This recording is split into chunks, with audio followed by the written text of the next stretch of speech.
This is Part 8, the reasonable scope requirement for a Texas non-compete.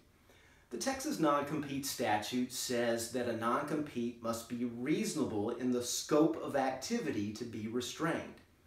What does that mean in practice? Let's take the common situation where the employee is a salesperson who has relationships with customers who are a subset of the customers of the company. Sometimes in that situation, you will see a very broad non-compete that would bar the employee from working in any capacity for any competitor in the company's industry. Texas courts call that an industry-wide exclusion, and an industry-wide exclusion is generally unenforceable.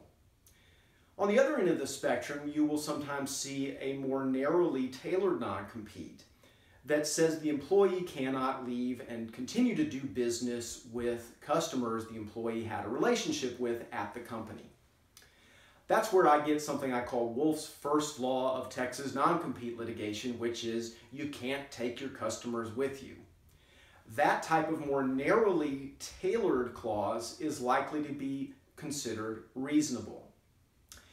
Now, if the clause is somewhere in between those two, it's going to be fuzzier and more debatable. Okay, so now you understand how to figure out whether a Texas non-compete is enforceable. But who has the burden of proof on that issue? I'll talk about that in Part 9.